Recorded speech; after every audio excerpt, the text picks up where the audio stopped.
अगले ओलंपिक्स में मैं ही हिंदुस्तान को पहलवानी में मेडल दिलाऊंगा, वो भी सोने का।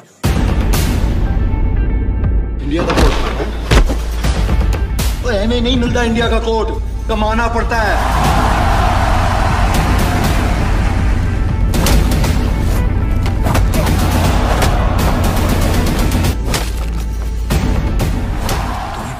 किस पे बेस्ड होगी कहानी, किस तरह की चुनौती आएगी सामने, कैसा होगा रेसलिंग का ये सफर। हेलो दोस्तों, मैं हूँ स्प्रीहा, मैं हूँ आज के लिए आपकी होस्ट और दोस्त, और आज खबर लेकर आई हूँ फिल्म दंगल 2 के बारे में। एक रेसलर्स की कहानी भी काफी कमाल की होती है। वो जहाँ अपने देश की मिट्टी को छूते हुए जन्म लेते हैं, वही एक दिन उसी मिट्टी के लिए अपना सब कुछ दांव पे लगाने से कभी भी पीछे नहीं हटते। और ऐसी ही कहानी दोबारा आने वाली है। जी हाँ, हम यहाँ बात कर रहे हैं फिल्म दंगल की, जो 2 रेसलर बहन गीता और बबीता फोगाट पे बेस्ड थी। वही आने वाली फिल्म दंगल 2 की अगर हम बात करें तो ये असल में गीता बबीता की कजिन विनेश फोगाट पे बेस्ड हो सकती है, जो पहली इंडियन रेसलर है जिन्होंने कॉमनवेल्थ और एशियन गेम्स दोनों में ही गोल्ड मेडल जीता है।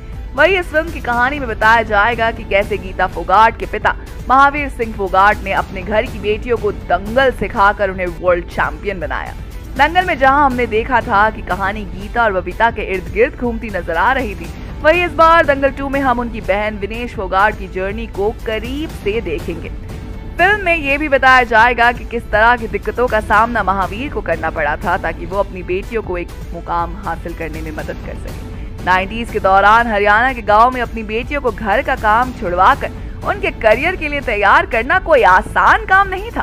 समाज के लोग ने महावीर सिंह को ये बोलकर धमकियां भी दी थी कि अगर वक्त रहते अपनी बेटियों को रोकोगे नहीं तो ये तुम पे एक दिन भारी पड़ेगी। कुछ ने तो ये भी कहा कि बेटियां घर के अंदर अच्छी लगती है, बाहर नहीं। इन सारी बातों को सुनने के बावजूद भी महावीर ने अपनी बेटियों को दंगल सिखाया, उन्हें लड़कों को टफ फाइट देने को कहा, चाहे समाज उन्हें एक बेशरम पिता ही क्यों ना कहे। फिर भी उन्होंने किसी की बात नहीं सुनी। वही ऐसा भी नहीं था कि जब घर से 2 लड़कियां ओलंपिक में पदक जीत चुकी थी तो विनेश के लिए अपने सपनों को हासिल करना आसान था।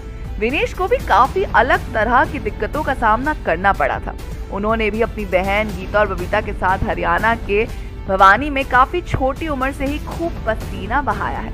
गीता और बबीता से 5-6 साल उम्र में छोटी विनेश ने भले ही अपनी रेसलर बहनों से कई तरह के टिप्स लिए होंगे, पर तब भी उन्होंने कई बार ऐसे वक्त भी देखा है जहाँ पे वो अकेली थी, क्योंकि आपको हमेशा अपने चुने रास्ते पर खुद ही चलना पड़ता है, भले ही आपके पास अच्छे से अच्छा कोच ही क्यों ना हो। खैर, विनेश की जर्नी हरियाणा के लोगों के स्वभाव के बारे में भी बताएगी कि आखिर कैसे उनकी बहनों द्वारा एक नाम हासिल करने के बाद समाज के लोग उनसे मिलने के लिए उत्सुक थे।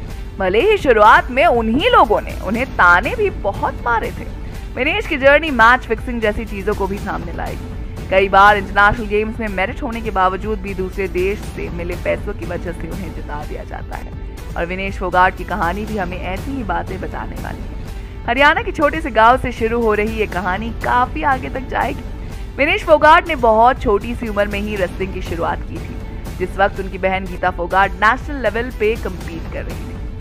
वही उस दौरान विनेश को कई तरह की दिक्कतों का सामना करना पड़ेगा, वो भी गांव वालों की तरफ से।